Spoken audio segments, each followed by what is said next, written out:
दोस्तों क्या आपको पता है निक वॉकर और एंड्रयू जैक टाइटल हारने के बाद ज्यादा टाइम के लिए डिसअपॉइंट नहीं हुए थे। इनफैक्ट हर एक बॉडी बिल्डर हारने के बाद ज्यादा टाइम के लिए डिसअपॉइंट नहीं होता और वही बॉडी बिल्डर आगे जाके अच्छी प्लेस ग्रैब करते या फिर शोज जीतते। और ऐसा एग्जैक्टली बॉडी बिल्डिंग में ही क्यों होता है?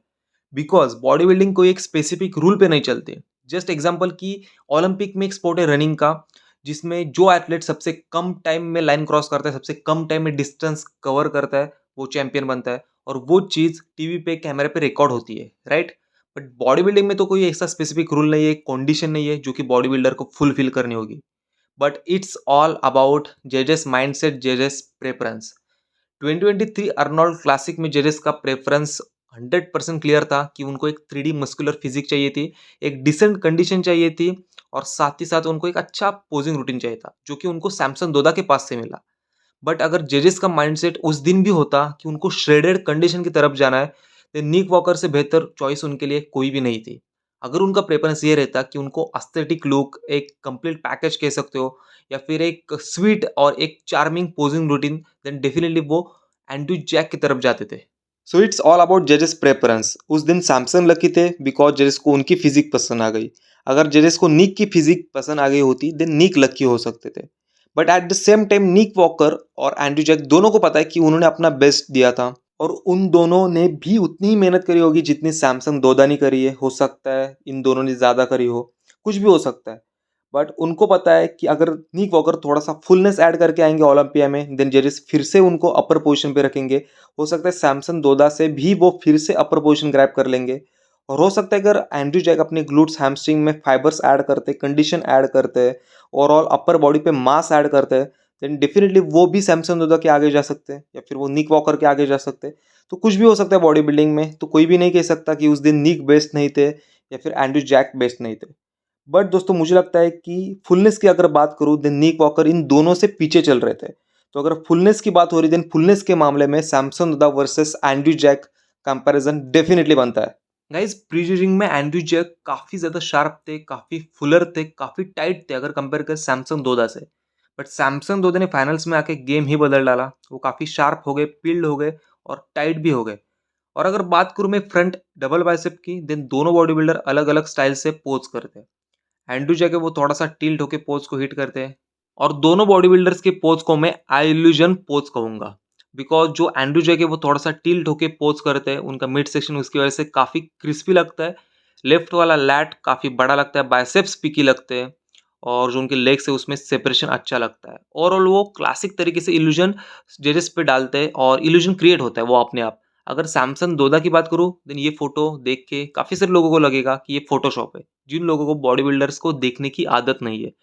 बट फाइनल्स में जो फिजिक कैरी करी थी सैमसंग दोदा ने, उन्होंने सबसे स्मॉल वेस्ट दिखाई थी बॉडी बिल्डिंग में। उनके लेग्स काफी ह्यूज थे, उनके आर्म्स डोमिनेटिंग थे, उनके लैट्स डोमिनेटिंग थे। तो ओवरऑल मुझे ये पोज भी उनका इल्यूजन क्रिएट करता है।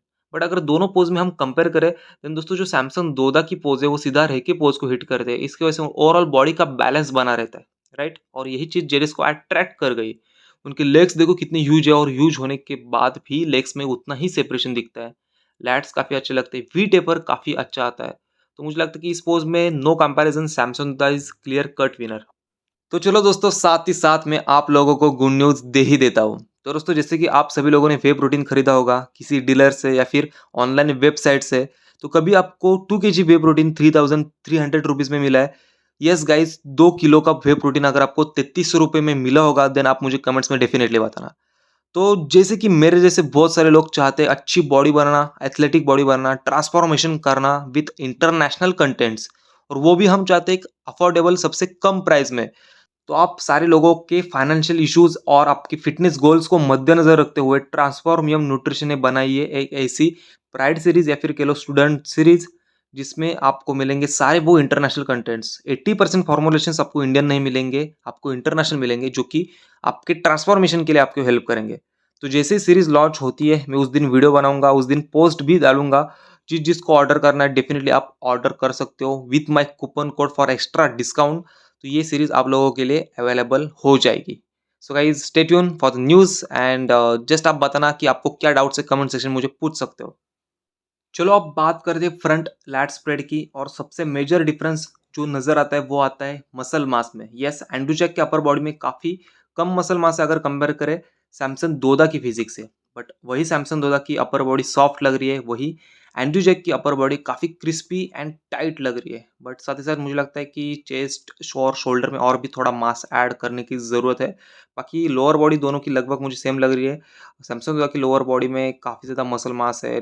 बट अगर ओवरऑल पैकेज देखा जाए देन मुझे लगता है जेजेस ने सैमसंग को जीता होगा, बिकॉज उनके लैट्स भी बड़े आते हैं एंड ओवरऑल बॉडी बैलेंस आती है। तो इन बैलेंस के कारण मुझे लगता है कि एंड्रयू जैक थोड़े पीछे रह गए होंगे। तो आपका क्या कॉल है, आप डेफिनेटली मुझे कमेंट्स में बताना। साइड चेस्ट पोज में आपको पूरी तरीके से नोटिस होगा कि एंड्रयू जैक और सैमसंग दोदा के अपर बॉडी में कितना मसल डिफरेंस है। एंड्रयू जैक की अपर बॉडी में क्रिस्पीनेस ज़्यादा है, बट उनके अपर बॉडी में साइज ज़्यादा नहीं है। उनकी चेस्ट उतनी ज़्यादा पॉपअप नहीं होती, उनके शोल्डर उतने ज़्यादा डोमिनेटिंग नहीं लगते। बट जो सैमसंग दुदा है उनकी अपर बॉडी काफ़ी अच्छी लगती है, हार्ड लगती है, और उनकी जो चेस्ट है उसमें फुलनेस है, उनके शोल्डर भी वाइड है। बट डेफिनिटली अगर हार्ड और डेंस फिजिक दिखाएंगे सैमसन इस पोज में और कंडीशन अच्छी दिखाएंगे देन वो जीत जाएंगे एंड्रयू जैक से।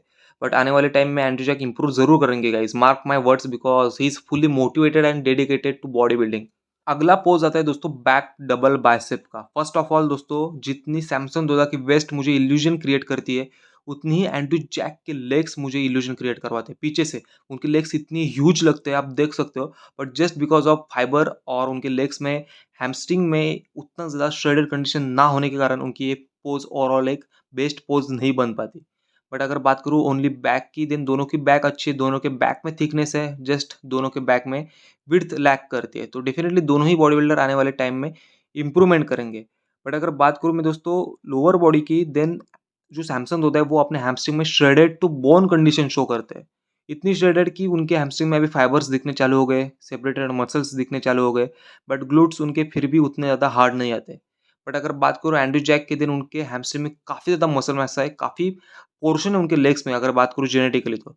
बट उनके हैमस्ट्रिंग में उतनी श्रेडेड टू बोन कंडीशन नहीं आती, या फिर आप जेनेटिक इश्यू भी कह सकते हो, बिकॉज़ उनकी ओवरऑल बॉडी की कंडीशन तो अच्छी थी। बट उनके हैमस्ट्रिंग में उतना ज़्यादा सेपरेशन, उतनी ज़्यादा फ्रीकीनेस नज़र नहीं आता, और उनके ग्लूट्स तो काफ़ी हार्ड लगते हैं मुझे।